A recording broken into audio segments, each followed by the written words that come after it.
I think the modern world and even the postmodern world that we live in is still very much preoccupied with math as a descriptive language that lends itself to controlling. Hmm? Postmodernism, in one sense, is about the idea that there is no meta-narrative, and science was thinking of itself as the meta-narrative that would solve all the problems, replacing in the West, to a large extent, as it has Christianity, which was, in the Western world, a overreaching meta-narrative at one time. So despite the fact that modern science has been dethroned, so to speak, by postmodernism,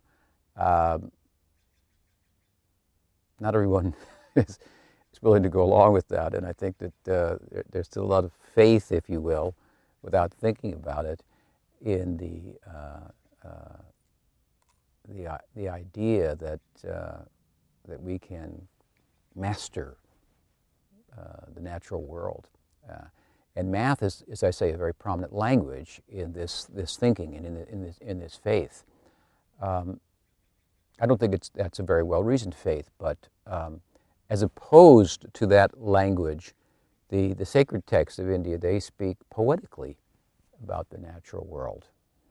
I don't think that the poetic descriptions of the world, where persons, for example, are posited, nature is a person, the mater, mother nature. This is an ancient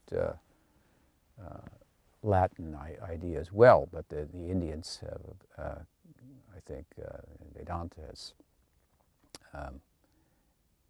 emphasized it considerably and very thoughtfully, the idea that nature is a person. There's, as much as there's consciousness behind nature, but to speak about the world poetically, I don't mean to speak about it fictitiously, but poetry tends to extend the natural world in a way that will correspond with the fact that we extend beyond the natural world, and our sense, as I said earlier, that there's more to life than what meets the eye and the mind. In poetry, the moon can have wings and fly across the sky. Poetry and song, they are more of a participatory language, speaking to us as to how to participate in nature in a particular way, that we may learn her secrets. After all, Grover Cleveland, he had made a nice statement that if you love someone, they'll tell you all their secrets. So when we seek to conquer nature, to control nature, again, for what? For the small purpose in our mind. We may say, I want to control it so that I won't die, but what will you do when you're alive? You may be better off dead. So when we seek to control nature, it's reasonable to conjecture that if she has any secrets to offer, she may hold the best ones back. Whereas if we love the natural environment, we can exercise some control, obviously, as stewards, but with a purpose in mind that doesn't constitute living as a burden, if you will, to the earth. If we can harness nature with a view to understand the difference between ourselves and matter. This will be a kind of mastery of nature, if you will, that nature won't resist, will come to assist us, and so forth.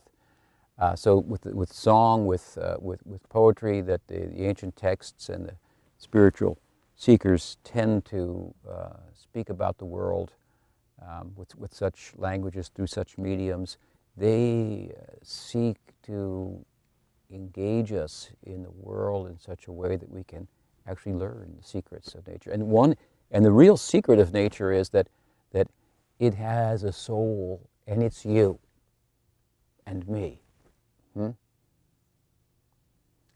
It comes to the fore in human life, and it can be realized, and so forth.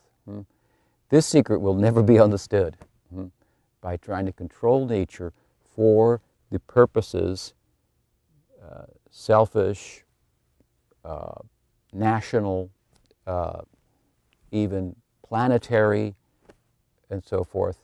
I mean, we can be environmentalists, that's good, but if our purpose in preserving the natural environment is to try to remain within it, that's not that will not be possible. So really, I think that if we are truly an environmentalist in the full sense of the term, and we love nature, then we will interact with nature in such a way that her secret will be revealed, the ultimate secret, that she has a soul, and as I say, it's us. That's what we are, consciousness. And it comes very much to the fore in human life. So human life is for, I would say, this purpose, for realizing the self.